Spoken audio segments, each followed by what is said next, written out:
Dividend refers to a portion of the profit which has to be distributed to the shareholder. Shareholders are those categories of people who contribute their capital to the firm for the firm's capital requirements or for the firm's capital needs. So the financial compensation that you provide to them is called as your dividend. Dividend comes from your profit. Definition of dividend is a dividend is a distribution of a portion of the firm's earning decided by the board of directors to a class of its investors. This is what is meant by dividend. Now, dividend can be of two types. You have final dividend, then you have interim dividend. Final dividend, dividend which is paid at the end of financial year, that is called as final dividend. Interim dividend is paid during the course of the financial year. Another difference between final dividend and interim dividend is this: final dividend is proposed by board of directors and it gets approved by AGM. Interim dividend proposed and approved by board of directors. Forms of dividend: in what forms can dividend be paid to investors? There are four important forms of dividend: cash dividend, scrip dividend, stock dividend, property dividend. Now let's look at each of these in detail. When cash gets paid to the investor, it is called as cash dividend. One important thing you have to remember here is dividend paid to an investor is a taxable income. Next is stock dividend. In the case of stock dividend, the dividend is paid to the investor in the form of new shares. Dividend gets paid to the investor in the form of new shares. So what will happen here is the number of shares which are transacted in the market will increase, as a result of which EPS of the stock will reduce.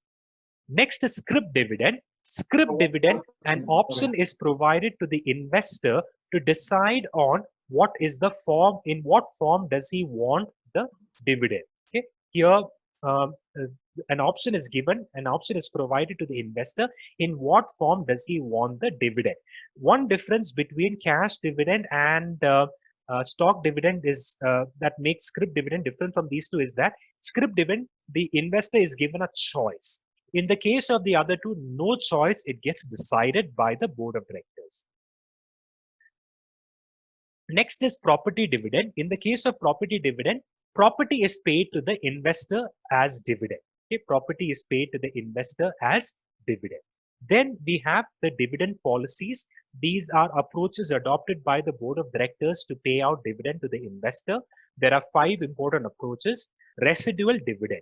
In residual dividend, from the profit, the board of directors tries to fulfill the future needs, retained earnings, investment plans, etc. If any money is left over, then they will think of paying out dividend. Regular dividend, the company or the board of directors pays a sizable amount of money every year. That is regular dividend. Stable dividend, a certain fixed proportion of money gets paid out to the investor every year. That is called a stable dividend.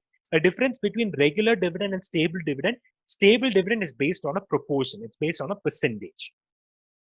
Irregular dividend, there is no approach at all. Sometimes the firm may pay dividend, sometimes they may not pay dividend at all. No dividend, the board of directors or the management or the company does not believe in paying dividend to the investors at all. Factors which influence dividend: first factor is how much of profit is available. Second, what are the needs? Does the firm look at investing into any growth or any opportunities? Investment opportunities, are there any investment opportunities coming by? What are the prevailing economic conditions in the country?